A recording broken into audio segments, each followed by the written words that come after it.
Alors je reviens sur l'intervention d'hier soir à propos d'un changement de ma théorie des aspects. Parce que le chercheur n'est pas comme le professeur, il ne répète pas pendant toute sa vie la même chanson. Comme d'aucuns ne nommeraient pas. Et donc je voudrais revenir sur cette fameuse formulation nouvelle qui me paraît cette fois-ci tout à fait aboutie. Donc on a toujours cette impression de toute façon, cette illusion. Mais là je crois que c'est vraiment le cas, toujours de raison. Donc vous avez la ligne droite, on va parler d'astrologie et d'éthique. La ligne droite, c'est-à-dire que lorsque l'on a Jupiter aligné sur l'ascendant, et donc soit en conjonction, soit en opposition, on est dans la ligne droite. C'est-à-dire qu'on est dans la norme, on est sur le droit chemin, si on peut dire, dans lequel il faudra revenir tôt ou tard.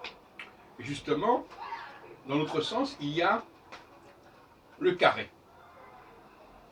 Alors le carré, ça s'appelle le carré, pour des raisons purement géométriques, parce que c'est 80 degrés. En réalité, on pourrait présenter ça comme une sorte de déviation. Il y a une déviation, un écart par rapport à la ligne droite.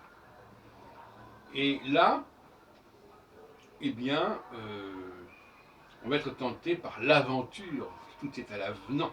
C'est-à-dire on part quelque chose qui n'est pas dans la ligne droite, justement, qui n'est pas raisonnable nécessairement. On va être tenté de partir ailleurs, de sortir de l'ordinaire, quel que soit le prix d'ailleurs. Donc là, il y a un dérapage, il y a un déraillement qui peut se produire. Et puis, de manière cyclique, tôt ou tard, le carré astrologiquement, astronomiquement, va se transformer soit en conjonction, soit en opposition. Et là, on va retrouver la ligne droite. On va retourner au bercail. C'est le retour de l'enfant prodigue.